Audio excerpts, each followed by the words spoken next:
Welcome to the Research Works podcast, brought to you in association with Curtin University and the Healthy Strides Foundation.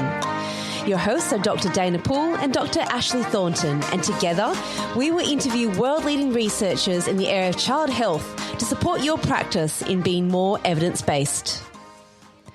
The team at the Research Works podcast acknowledges the traditional custodians of the land and waters on which we live and work. We pay our respects to all First Nations peoples, elders past and present, and would like to acknowledge the traditional custodians of the land on which we record this podcast each week, the Whadjuk people of the Noongar Nation. We recognise their continued connection to this beautiful budja we call home.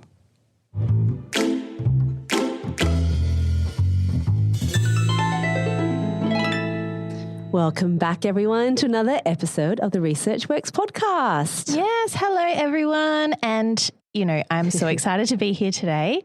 I love all of our guests, Dana, as you know, I know you do, I am yes. so excited to talk to the guest that we have on today. Look at you, so giddy. Not only is our guest the first dietitian and paediatric dietitian that we've had on the show, but she's a huge advocate for knowledge translation and family empowerment. I would like to introduce Dr. Kyla Smith. Oh, thank you. That was a very generous introduction.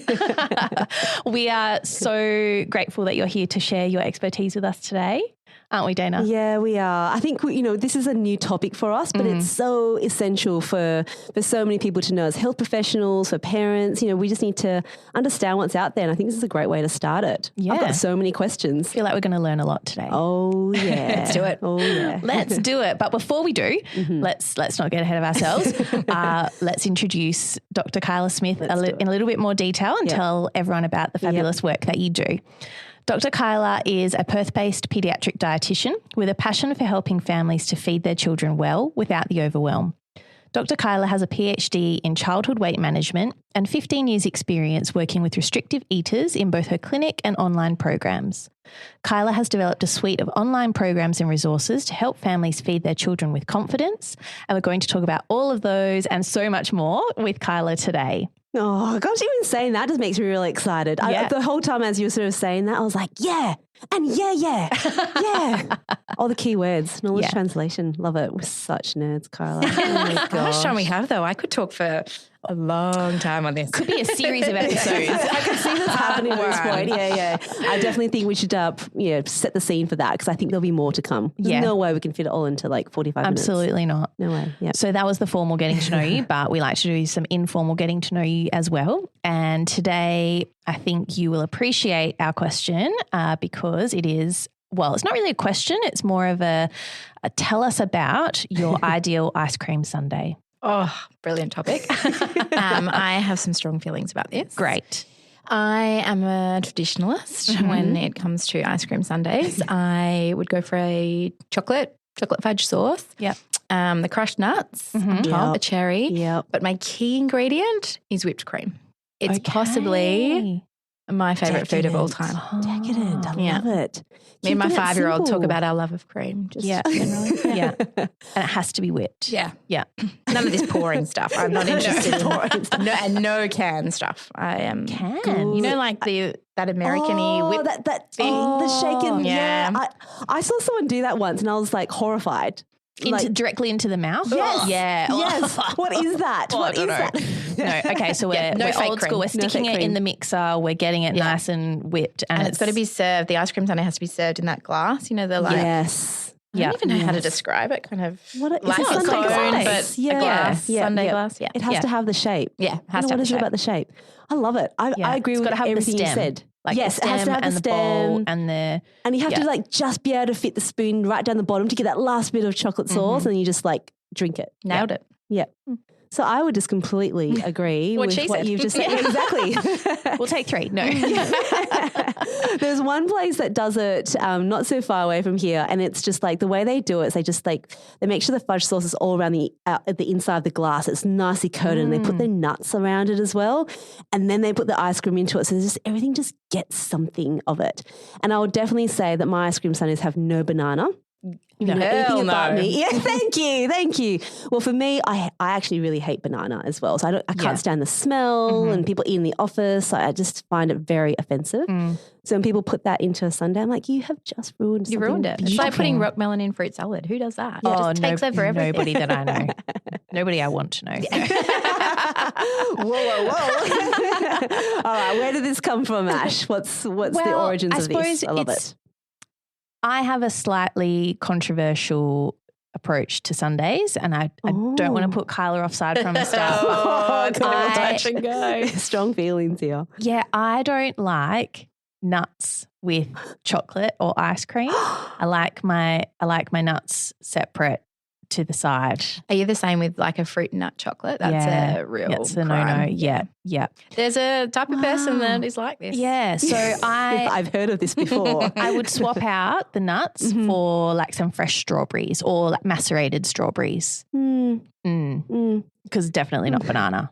Definitely not banana. Thank you. Yeah. I think we can all go out for an ice cream sundae. I think what You can that's have, good. I'll ask them to like, take my nuts off and you can have them. Okay. Yeah. That's fine. We can still be friends. What a relief. What a relief. Phew, I'm glad I got that out of the way because I was really, really nervous about telling you that I don't like ice cream sundaes in the way that they're traditionally built. So, yeah, I feel like we can move on I'm just grateful now. no one said banana, so we're good. We may continue. All's good. And no rock melon in fruit salad. No, don't do that. My goodness. I think it leads nicely into talking about kids and what they like. Yeah. Because there are so many, you think about as adults, so many strong preferences that we have. And then now we're going to talk about kids and their strong preferences. Yeah, let's Good unpack intro, that. girls. I like it. We love a good segue. We love a good segue.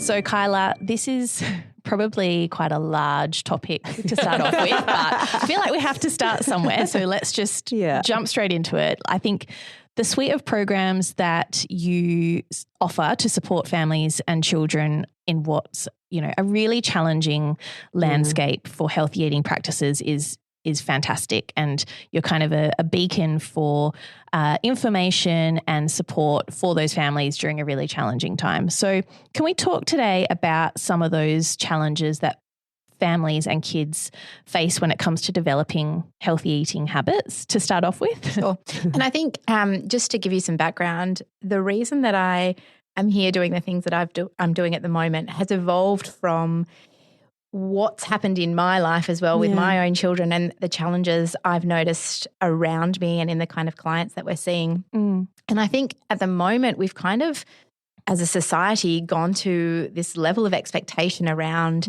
feeding children, what they eat, how many vegetables they have, like these real well-intentioned messages around health that have just got out of control. Like the pressure on us, the pressure to pack a perfect lunchbox, the pressure to start your child on only the most nutritious food when they start solids, how you get them to eat everything on their plate. These kind of messaging, I think, it's gone too far. And so essentially what I'm trying to do is just get back to that middle ground where, sure, we want the best for our kids, but we actually don't have to do it at the expense of our well-being, at the expense of their, enjoyment of food. We actually don't want to create a lot of this fear. So some of the challenges, I think, that beginning message around food, starting solids, but doing so feeling like you kind of know where you're going with this. And a lot of the parents that I speak with are just overwhelmed by the sheer amount of information available, but also the sheer amount of misinformation. Introducing the allergens is a key example of this. So in recent years, the evidence has evolved and we know now more about how we can do better at preventing some of these key allergens. But the information shared can be, misconstrued in so many ways. And people are like, when do I introduce it? Which food? How much? How often? Which amount? What am I going to do? And it sends them into a bit of a spiral. And lots of families actually just keep putting it off or they're doing it, in the car park at the hospital because they're so stressed about how to do it right. And actually, it shouldn't be that overwhelming. part of it is because there's so much misinformation out there. So it's about simplifying some of those messages. You get to the kind of next stage after, your baby maybe takes to lots of foods and, you're thinking, okay, I've done something right here, like every vegetable. They don't say no to anything. And then you hit about 15 to 18 months and that really typical first, fussy toddler phase hits. Yeah. And you've got a little one, maybe you at the moment at that 18-month mark, Ash, who is on the beige diet. They're eating, white bread and Pasta. chicken and plain pasta and grated cheese and yogurt, but only this yogurt that they like, none of that other stuff. And which is a really, normal developmental phase, but it's a really hard one not to panic about and not to inadvertently start to coerce or pressure or, even force your kids into doing particular things. Yeah. So that phase goes on for years, really, on and off. There are signs that you're on the right path, but there are also really tough, weeks and months in that phase. Yeah. And then we get to kids starting school where actually there's a whole heap of other influences on what our kids think about food and about meal times. There's a lot of pressures around packing a lunchbox and what they're going to eat at school and some of the well-intentioned but potentially harmful messages that they're getting about food. And that kind of shapes what they believe going forward, So we've got so much kind of heads into that disordered kind of space. And so what we know, in the future, or what we know currently now, is that a third of Australian adolescents have some kind of disordered eating behaviours or a full-blown eating disorder. Oh my gosh. 33%. Like that is insane. Yeah, and you think about that as a one classroom. Yeah. That's the number of children that is affecting. And they're still children, these are really young, vulnerable people who have their self-belief and thinking shaped in such a disordered way. It's really shocking and it's really sad. It's our kind of constant messaging at the moment from so many sources, and I think we've got a real responsibility to protect our kids from that kind of diet culture that's creeping into every part of our lives. And that's something I'm really passionate about, supporting parents to advocate for their kids around this. Yeah.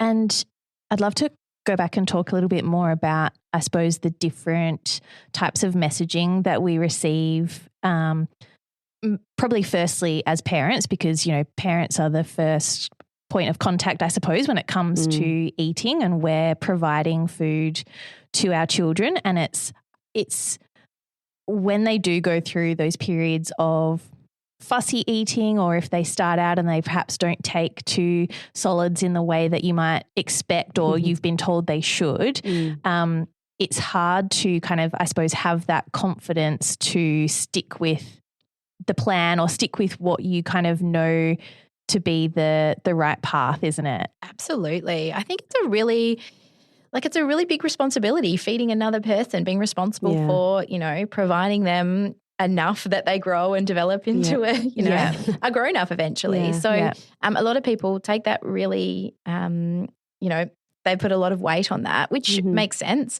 I guess you want to have a philosophy when you're starting. And really, I think we want to be thinking about our kids and what we want them to be like when they grow up, basically. Like we want them to actually feel good about food. We want them to eat enough for their body. We want them to listen to their body. We want them to enjoy a wide variety of foods. And so when we're in these kind of stages where perhaps they're not eating as much as they used to or not as much variety, it can be so easy to fall prey to kind of little comments or worries about it's not enough, it's not the right coloured food, it's not enough of this food group. And we, often we fall back to the things that we think our parents did or something that a trusted professional tells us to do. But it can be, tiny little throwaway comments that really impact parents. So I think we've all got to be super careful about the messages that we give about food. Yes. Yeah. And I think I can relate to that from personal experience, having a background in research and, being instinctively wanting to know what the evidence is around what I'm doing, as a parent, because I'm overthinking it most of the time. You do feel, when your child goes through that period of fussy eating, you have in the back of your mind, to 2 fruit and 5 veg. They've eaten no fruit and no veg today. Like I've put it on their plate, but they haven't even touched it. And the instinct is to kind of go, do you just want to have a bite? Just a little bit. Just give it a try. Yeah. Just give it a try. Because you don't even want to kind of force them to eat it, but you just want them to try it. But, I think one of your really key philosophies is that the parent is in charge of offering it. You choose what you offer and when, but it's ultimately it's up to the child, isn't it, to decide what they put in their body. You provide, they decide. Yeah. Yeah. And I think part of the key about feeding kids is to go from a big picture point of view.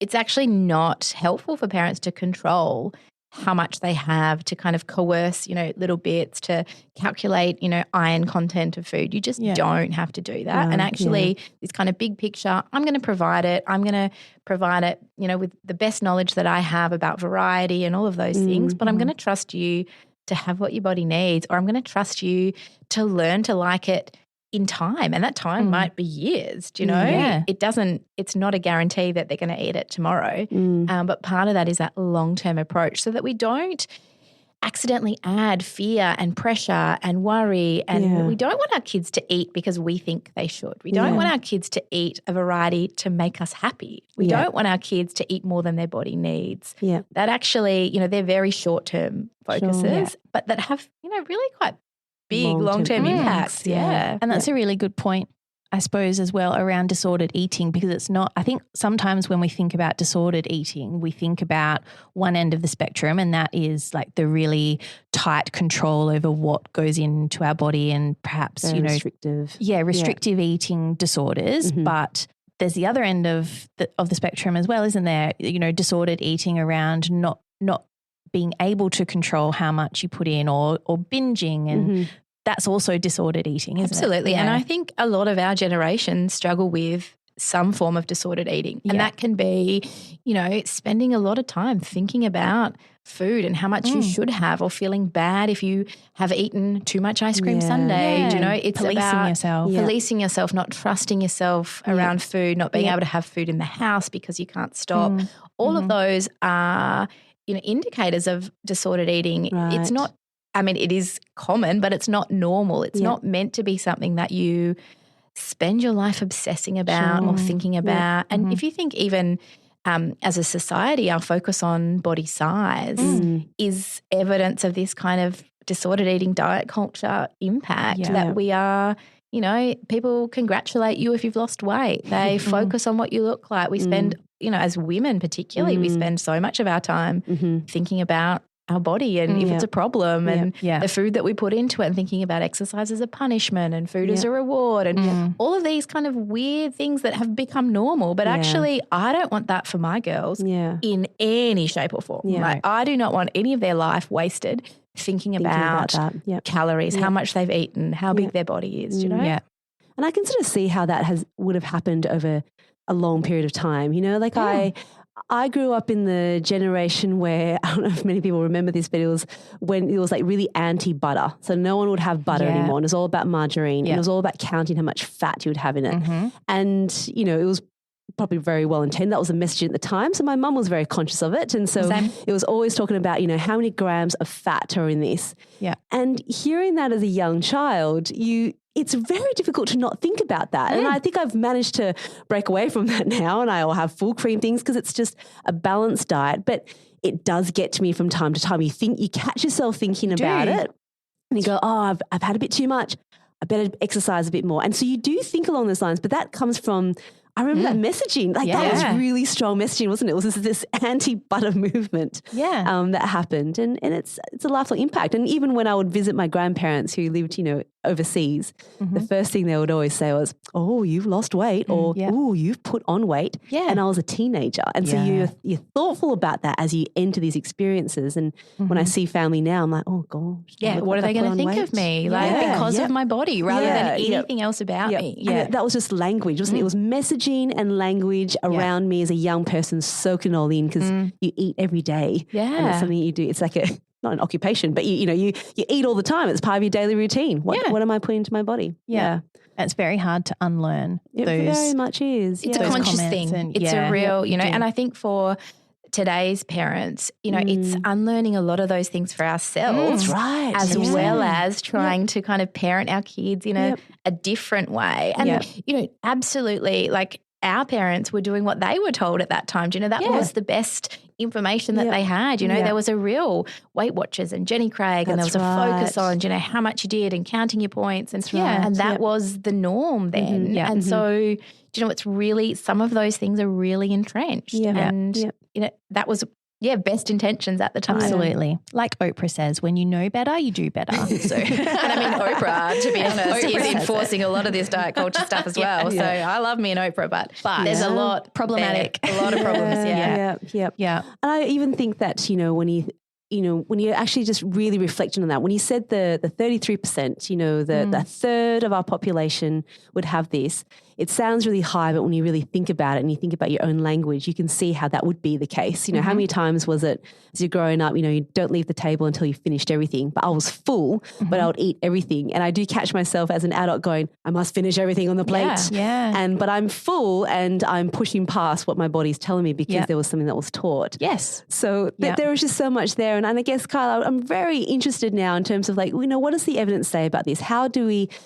What does the evidence say in terms of how can we bring this in and develop a bit more of a, healthy eating culture? Because our language, from what we've been brought up with, is such a strong overlay of what we know as knowledge. But what does the evidence say? What should we be guided by?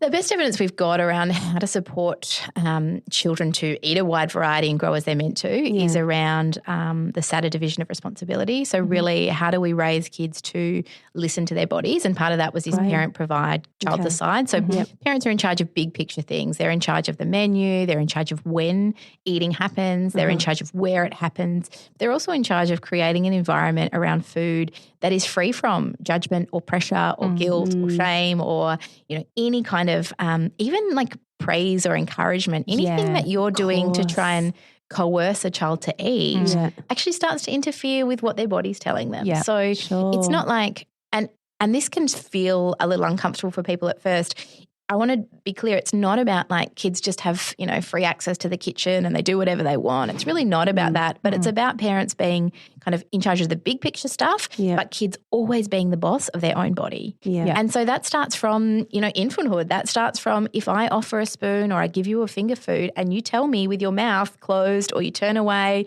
or they're not interested, that actually we don't have to get the airplane out to try and get it into their mouth. We don't have to coax them into eating. With our toddlers, we don't have to trick them into eating things. We don't have to hide food. We don't have to kind of count the bites or reward them with food.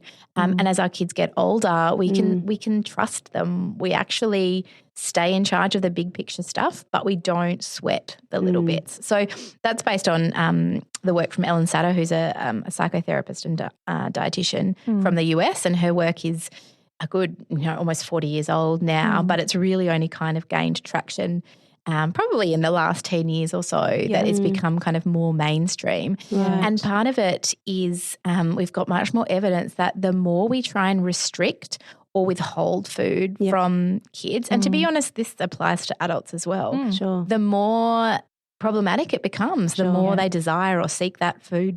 And part of it is for us, taking away a lot of the labeling, the language around food that adds a level of emotion, that kind of guilt or shame. And so good and bad foods, for example, that's healthy or unhealthy, everyday or sometimes. They're just ways of saying like you need to eat these things and not those. And if you do eat those foods, which everybody does, like if you eat a sometimes food or an unhealthy food or a red food, heaven forbid, like that starts to create an environment of, worry or shame, like sugar is bad, you shouldn't have this, you're a bad kid if you're eating too much of this. We want our kids to make healthy choices, and I'm saying that in inverted commas.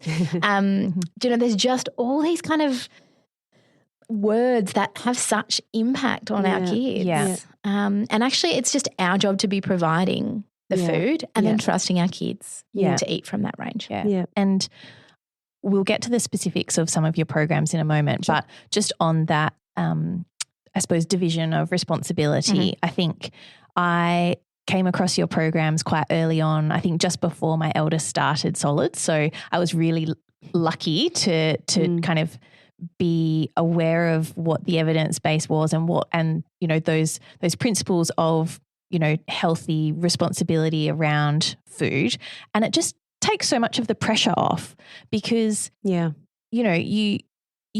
put a plate of food in front of a baby and no matter what happens, your job's done. Yeah. It's up to them then to decide what they want to do with it and how much of it they want. And it's quite relieving in a way because, so much of parenting up until that point is all about, schedules and making sure they've got enough of everything. And it's nice to be able to hand over a portion of that responsibility to them. Like I know it seems, for some people it seems counterintuitive to say that you're giving responsibility to a 6-month-old, but it is, isn't it? Yeah. And they know their body. And to be honest, it's a bit futile trying to feed a child who doesn't want to be fed. Yeah, right? It's really stressful. If they're full or they don't like it or for some reason today they have a sore throat or they're a bit constipated or their tummy hurts or whatever, it's not helpful for us to try every trick in the book to get them to eat more. It actually just creates a bigger problem later on when it becomes a battleground, and really we're trying to take the battle out of eating completely.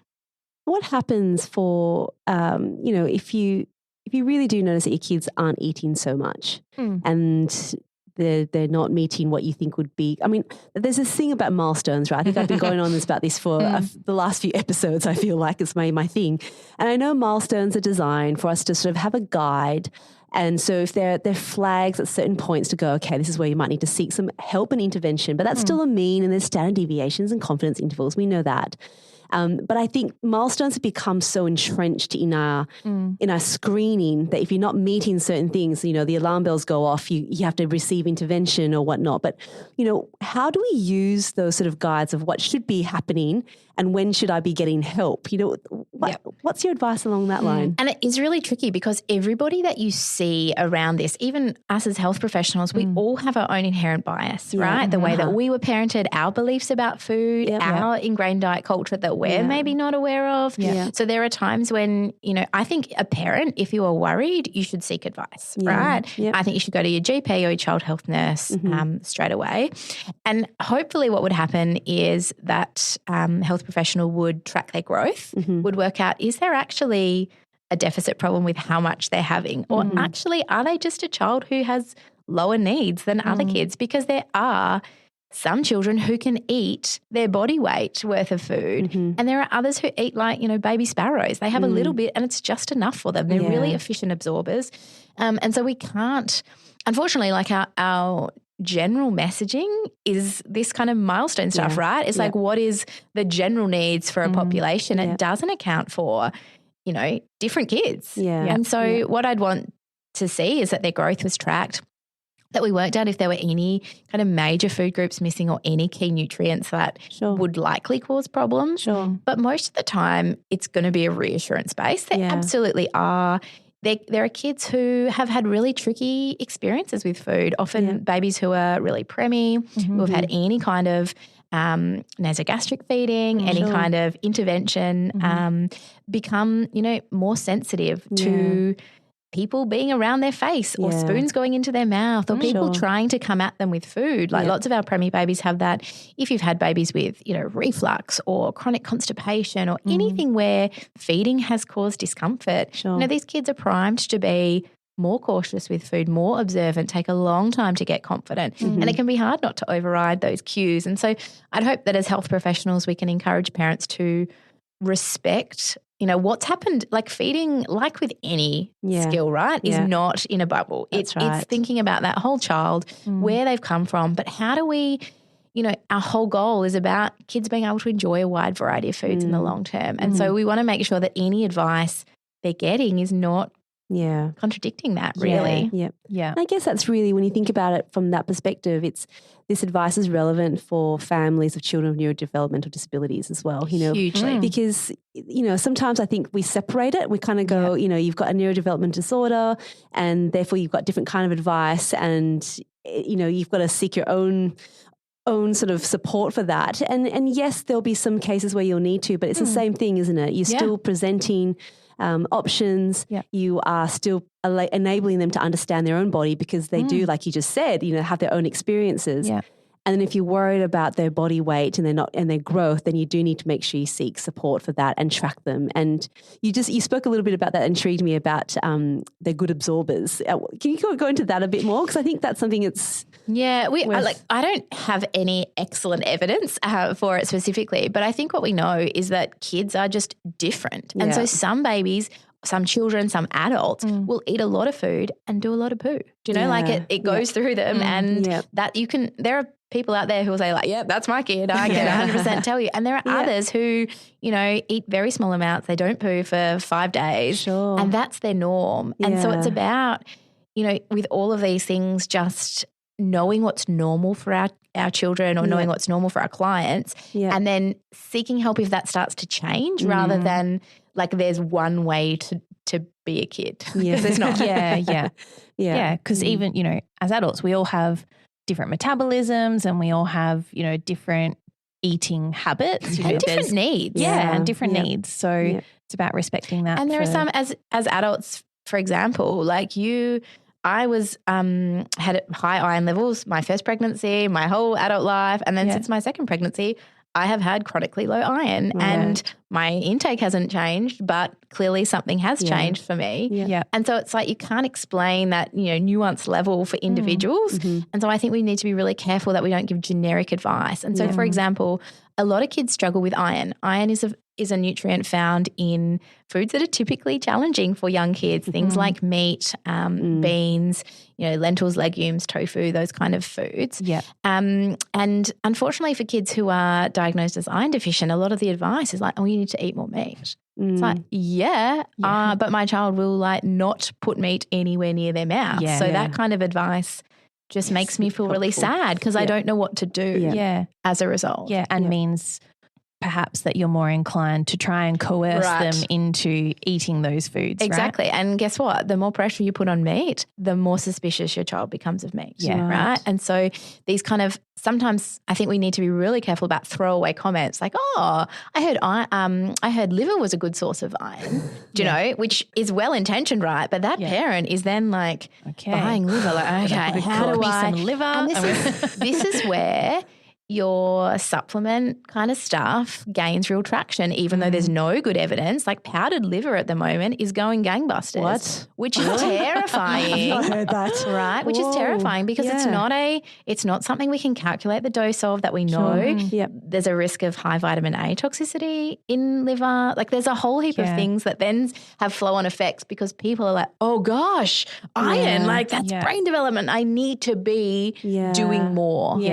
And it creates, a whole, if you look at our reliance on probably unnecessary, most of them supplements, you know, it's the new thing. It is an interesting industry. So on that then, what would your advice be for families when that does happen and people are just saying, just eat more meat and your kid doesn't want to eat more meat and you're like, but it's iron. Like what would you do?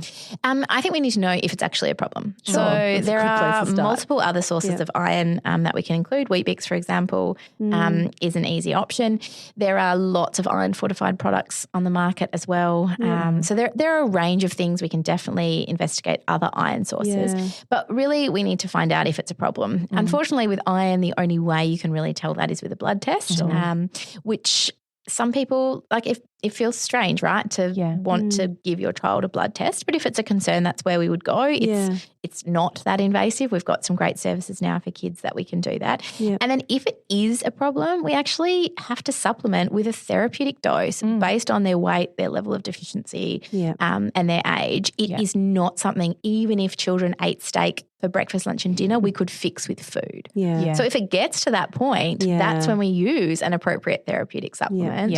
And actually we can just take all the guilt away from parents around that because it's not your fault. It's not your job to make your kids eat iron foods. And that's such a good point as well, that it's done in conjunction with a health professional. That is a therapeutic dose that is calculated specifically for your child. It's not something you can get over the counter. It has to be done. There are really strong clinical guidelines around the amount that you need to have. And unfortunately, that's often not communicated properly to parents either. Right.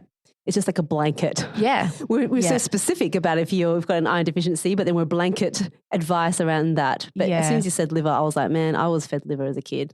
and I hated it so much. So very much. But I digress. Well, you don't, because it's kind of related very, And it's interesting though, if you're fed something as a child that you really don't like but you're forced to eat, it's really unlikely that that's something you come to love as an adult, right? Yeah. It's not a sustainable 34-year-old brother still has a gag reflex when he smells cauliflower and broccoli, because there was quite a few attempts to force him to eat that when he was little. And he still has that kind of that response to it. So no, it's powerful. Yeah. It really, really is. Gosh. And that's as an adult, right? With a developed, prefrontal cortex who can talk themselves through the experience and rationalize it, right? Yeah. Whereas when we're talking about kids, and that's part of my concern as well, is that kids aren't thinking about food, using their brain really. Like they're thinking about what it looks like, what it tastes like, what it feels like. Yeah. They're really not interested in does this have cancer preventing properties? And so sometimes our messaging around food, like this is a healthy one, it'll make you strong, that doesn't apply to a 5-year-old, it doesn't apply to a 10-year-old, it doesn't apply to a teenager. I would argue it probably doesn't apply to us. Yeah. I'm not eating things thinking about my diabetes risk or how many antioxidants. Exactly. And so I think that's where we've kind of gone too far with the kind of superfoods and the nutrients and the specifics. So true, isn't it? And I think we talk about that with a lot of areas in life. I feel like the pendulum just always has a swing to one extreme. It's come from all that, a lot of advertising of junk food. That was when they started counting fat, it was the 80s and 90s, and then the messaging came through and it just went completely the other way, didn't it? It was just so extreme. And I think I love your approach of going, let's just find middle ground. Let's take that. And because there's going to be something new. After fat, it was carbohydrate. That's right. After carbohydrates, it's sugar. Yeah. After sugar, it's going to be something else, that we're focused on. Yeah. And we just don't need to spend that much time thinking about it or stressing about it. Because when you stress about food, that's not enjoyable. Yeah. Do you know that doesn't support normal, enjoyable eating? Yeah. Gosh, very cool.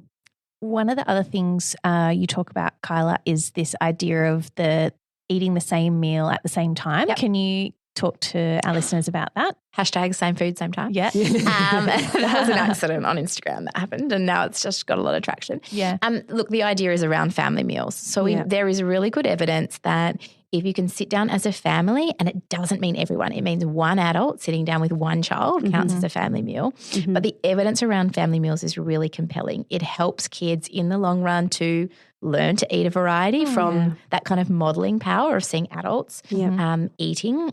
And when you think about it, for babies, it's really common, especially for new mums, to want to do everything for their baby, and then when the baby's sleeping, then they'll do all the other stuff for them. And so often there are babies who don't get to eat or see other people eat for ages because we're so dedicated to kind of feeding them. But actually eating together from a very young age is really powerful in helping to understand kind of food norms, cultural norms, all of those things, that the power of modeling. There's also, lots of benefits that we can't necessarily explain, but family meals are linked to, better academic outcomes, protective factors around eating disorders, substance abuse, those kinds of things. I mean, when you think about it, having a family meal, taking the time to eat, taking the time to sit down, taking the time to connect, it's about slowing down a bit. It's about prioritizing, chit chat in your family, having space to talk about things. And being able to eat the same food at the same time is really powerful as well. And it doesn't mean that we have to, your child has to eat absolutely everything that you eat. But every time you do eat a food with your child and you just genuinely enjoy it, you don't try and make a lesson out of it or push it on them, they learn about that food, And it's when you think about what you ate as kids, with your family, they were foods that you start to feel comfortable with and that you probably have carried on, in the rest of your life. And that's what we're trying to do with that same food, same time, is taking the time. And families, they're busy, aren't they? It's tricky. Paediatric dietitian, I find it hard sometimes to coordinate everything to work. And it's not like we have to be perfect with it.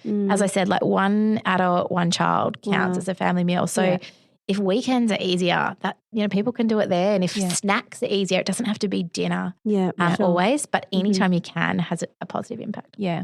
Is there something, I suppose, reassuring for children about eating a meal with their parents. Like I'm just thinking about times that I've sat down and eaten with my kids. Often they will have a look over at my plate, see something on there that they might have on their plate as well, but they'll reach over to my plate and grab it and taste it, which I think is great. And it's kind of reassuring, like, oh, mum's got that must be okay. I'll give that a go. Is there something in that? There's a hypothesis, from an evolutionary point of view that if you're eating it, it's safe. It's not a dangerous, option.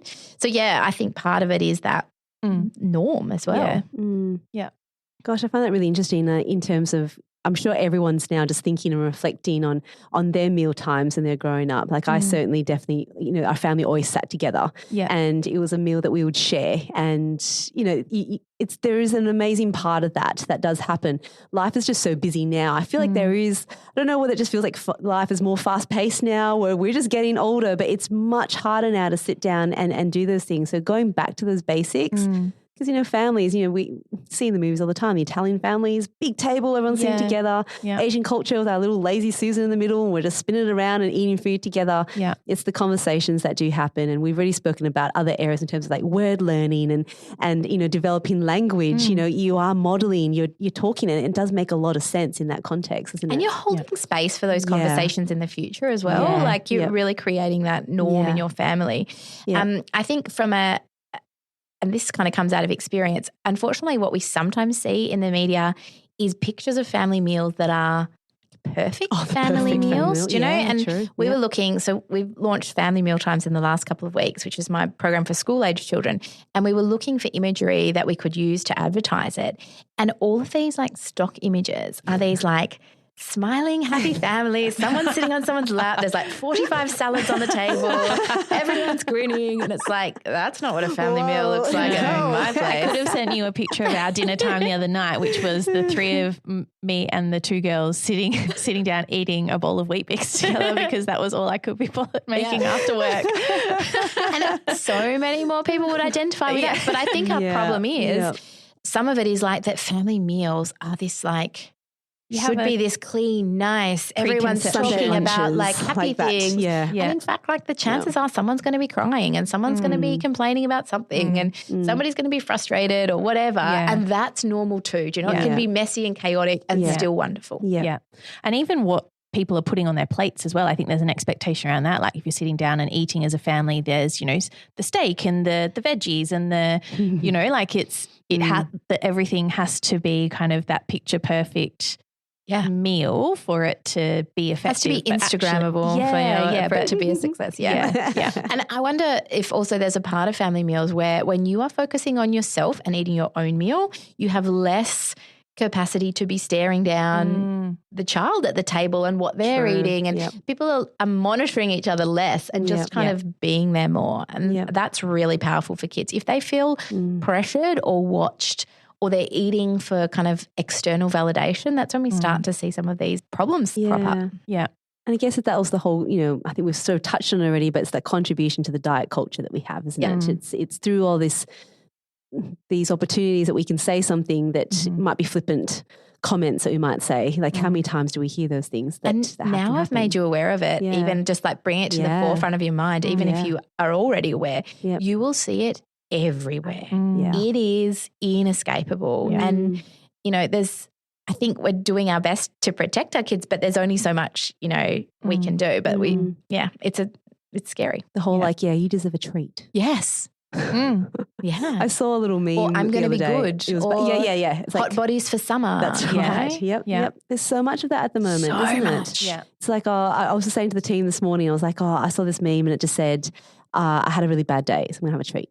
I had a really good day, so I'm going to have a treat. I'm like, well, do we need to keep talking about treats? Yeah. Why do we need to keep rewarding ourselves for it? But it's just part of our language. Yeah. And, to go back to a previous episode, we had Professor Ben Jackson on and we talked about kind of licensing behaviors and how, that the psychology around licensing yourself to reward yourself with food after you've, worked really hard or you've exercised really hard, that spiral of, unhealthy behavior around eating and licensing is actually, it's way more prominent than we kind of think, and it is subconscious. But once you think about it, you see it everywhere. And the punishing in the other way as well. Like I'm going to withhold that from myself because I haven't done X, Y, and Z. Yeah. Gosh. Yeah. We could talk so long about this. I can definitely feel like we can go so far with it. But I thought maybe, should we talk a little bit about, I guess, maybe a good place for us to head to is like, what's our role as health professionals now? Like, what could we do? We're so aware of it now. I'm thinking of all the conversations I probably have had with people and my words as well. What can we do in this space if we're working with other families, children, all ages? What can we do? I think the most important thing is start to be aware of your own beliefs and bias and be really, really careful about not accidentally passing that on to others because everybody, I think everyone is doing the best they can, right? And advice is often, I think we really need to stay in our own lanes around this. Like there's a real scope because the potential to do harm is quite high with food. It's something that is happening every day, as you said, we're all eating and we all have our opinions and we have to be really careful not to accidentally, cause harm when we're talking about food. So I think the biggest thing is supporting parents to stay in charge of the feeding and really supporting kids to be the boss of their body. And so that's in any kind of therapeutic context, in terms of what we do to kids. It's actually about, it's consent as well. Like this feeding stuff is just an extra part of body consent and actually, empowering parents and empowering kids to trust that and believe that. The division of responsibility, I think, is a really safe place to start if you're working with families. And then I'd be really careful about size. And so commenting on bodies, commenting on size, and, trying to use any kind of encouragement that's about really super strong or really, things that accidentally, like they stick with kids. And so we don't want to accidentally be, throwing in. Contributing to that in a way. Yeah. I love how you said stay in your lane. Yeah. I feel like, especially with food, everyone feels like they're an expert in it. I'm sure you feel that as a health professional, this is your area. You understand, like we just talked about iron and like the therapeutic dose and the clinical guidelines. Yeah. Whereas what you'll find on the internet, we always talk about this uncurated source of information. Yeah. We don't know whether that piece of that meme that someone put together or some bit of advice was actually from someone who actually knows what they're talking about and it's evidence, right? Yeah. And everybody eats. So everybody thinks things about food. That's right. Yeah. And if something has worked for another family or worked for you or worked for your sister-in-law's brother, it doesn't mean that applies in this situation. And I think we've just got to be really conscious that it seems like a throwaway comment, but it can have really big impacts. Yeah. It's kind of like the role of testimonials, as health professionals. We're not allowed to use testimonials, right? And there's a reason for that. It's because what happens to this person doesn't mean it'll apply to another. And it's just that it's that whole thing of understanding what influence that can have. And that's why. Yeah. And I think there's a nice little link here with schools as well, because this is very similar advice to what I would give to teachers too, because teachers are in really powerful positions with young children who are so keen to please and to learn and do all of those things that little comments about what's in their lunchbox or little comments about what you need to eat first or how much you need to have before you play all start to mess with this kind of division of responsibility, right? So what I would really encourage, for teachers or for parents to advocate or ask schools to do is that parents are in charge of the food that is sent, whether they send it in a lunchbox or from the canteen or whatever they choose. Teachers are in charge of creating a space for eating, so protecting some eating time, encouraging kids to sit together where they can, deciding when that happens at recess or lunch or whatever the timing is, but then actually really backing out of any kind of control over a lunchbox.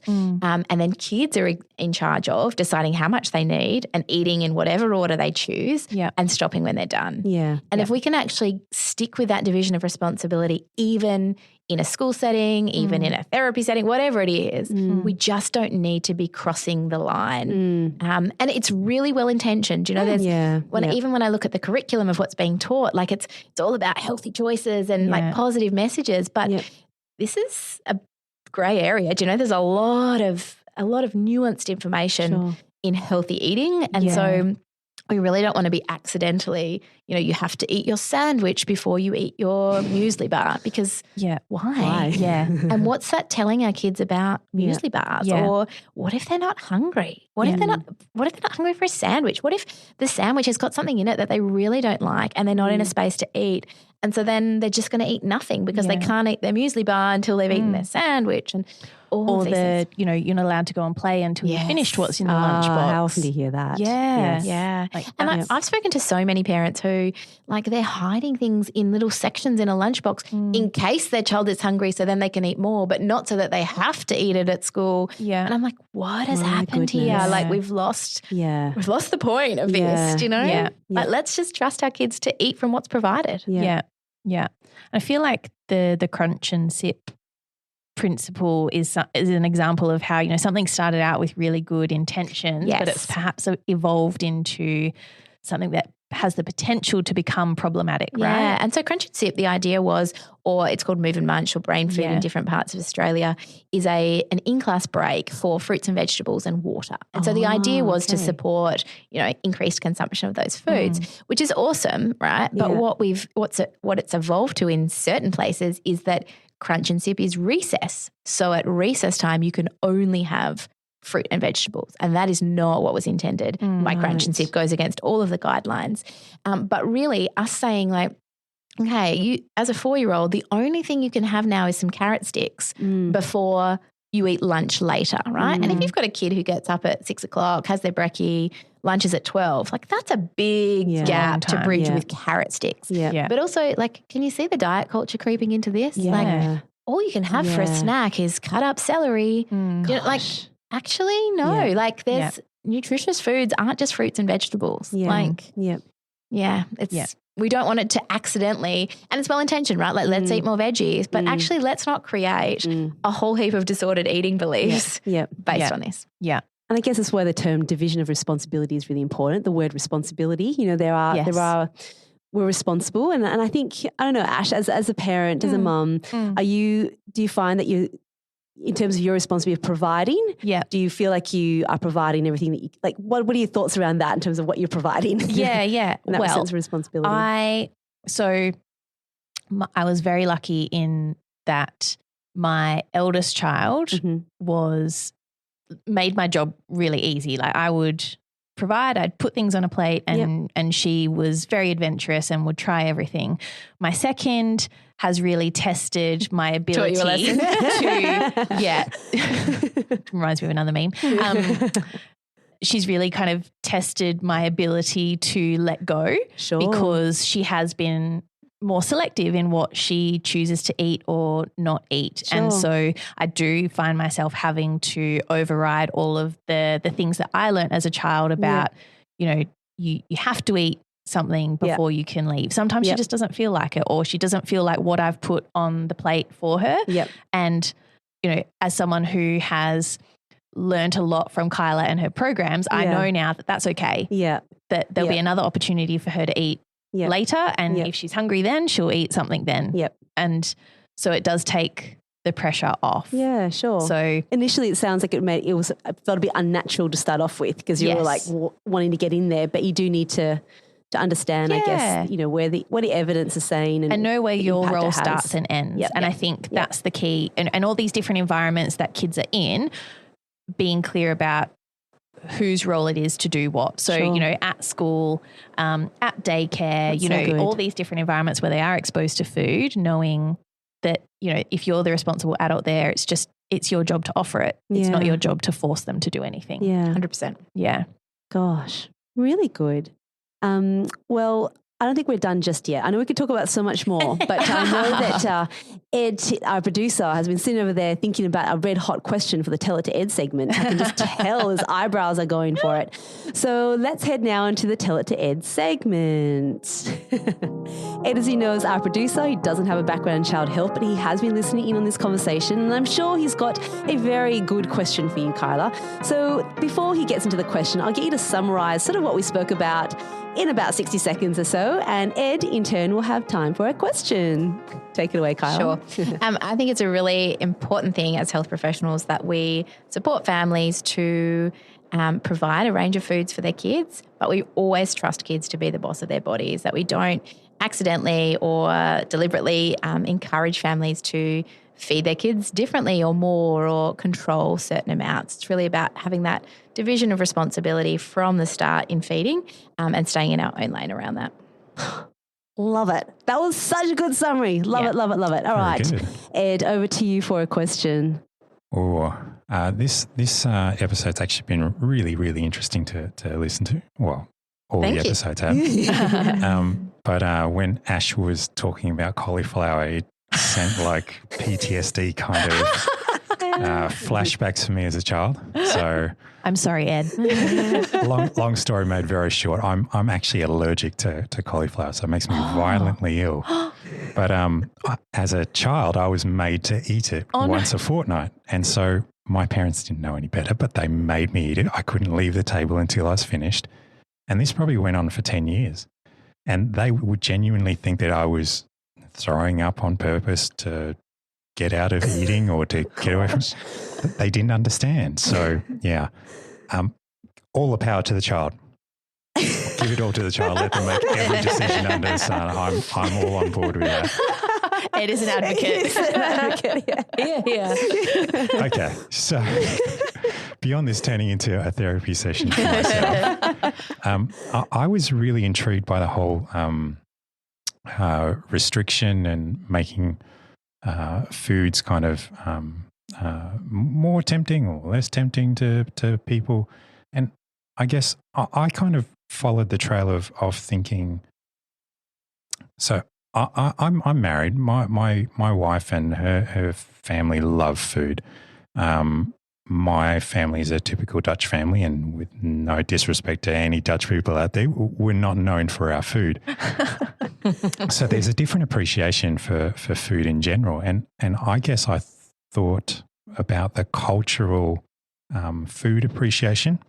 Dana kind of touched on it with the Italians and the Asians and the French. Like there's a greater sense of appreciation for food, and I guess you kind of get taught the value of certain foods, and you know you eat specific types of food because they're French or they're Italian, or this is what an Asian has for breakfast. They have their noodles, which I love. It's fantastic. But is there some culture or a country or a race of people who do this really well? Is there some cultural element where we can learn those particular traits of sitting down with family and the value of food? Yeah, that's kind of my question. Very convoluted. I'm with you. I don't think there's a way of eating necessarily that is kind of the best way or anything we can take away specifically. In terms of like a diet option, and I say diet in terms of like the food people eat as opposed to going on a diet, the Mediterranean diet has kind of the most evidence behind it, and essentially it's just eating a wide variety of foods, but taking the time to enjoy those foods. So I think there's an element of that. There's been there's been quite a lot of research around French people and French food from quite a diet culture perspective, right? Like how do French people eat so many croissants and stay skinny is like the vibe around that. And one of the things I think that we found around that kind of French people and eating as a very general statement is that time you were talking about, that enjoyment, prioritizing. Do you know what? It's not like you necessarily eat it on the train while you're heading to somewhere else. It's about kind of, prioritizing meals together, family meals, those kinds of things. So I think there are benefits around that. I think everyone has their quirks though, right? And even within, typical ways of doing something, cultural norms, there are always individual factors that happen. So it's probably about like appreciating food, taking time to eat it, sharing food, enjoying food. I think those things are keys. But there are going to be so many other factors too. Yeah. Oh, very interesting. Yeah. Good question. Thank you. Yeah. I feel like there's so much we didn't get to cover today, and there's so much more I want to talk about. But before we finish, Kyla, could you just give our listeners a very brief summary about the programs that you offer? Because, they are a very trusted source of information and they do cover a lot of the things that we've talked about today and probably, more in much more detail. So, just give our listeners a bit of an idea about what you offer. So I offer a range of online memberships for families now. And to be honest, quite a lot of health professionals as parents in those programs too. And the idea is that they're a one-stop evidence-based shop for everything you need to know. And the idea is that we present kind of the real philosophy of what you need. And then if you've got questions, you can ask somebody that you can trust and we will provide that evidence-based answer to you. Amazing. So we have kind of Facebook groups where my team of feeding experts will answer questions from families. So there's a baby meal times option for babies starting solids, between that kind of 4 and 6 month mark. Toddler meal times from about 1 to 4. And then we've just launched our family meal times program, which is for 4-year-olds and up, so primary school aged children. And that's kind of, building on what we've taught them in baby and toddler about how, feeding families, managing fussy eating, taking away the mental load of, what's to eat, but also how do we start to protect them from diet culture and how do we advocate for our kids in different settings around food. So the idea is that you just don't have to Google and you don't have to research and find the answers. You can trust the information that's been provided. There's no, extra thing to sell or buy or whatever. It just is a summary of everything that you might need. And then, you just kind of adopt the philosophy and on you go. It's meant to take away a lot of the thinking for families. That's amazing. That's amazing. So I will put links to all of that through all of our social media posts as well, and of course on our website. So be sure to head over to our website, researchworks.net, if you want to have a look at some of those things as well. But gosh, Kyla, amazing. I think we're going to have you back on again. I would love to come back. There's so much to talk about. Slightly dangerous thing to say on air, but you would have just edited that out. She said no. I was going to say it's in writing, but even worse, it's on record.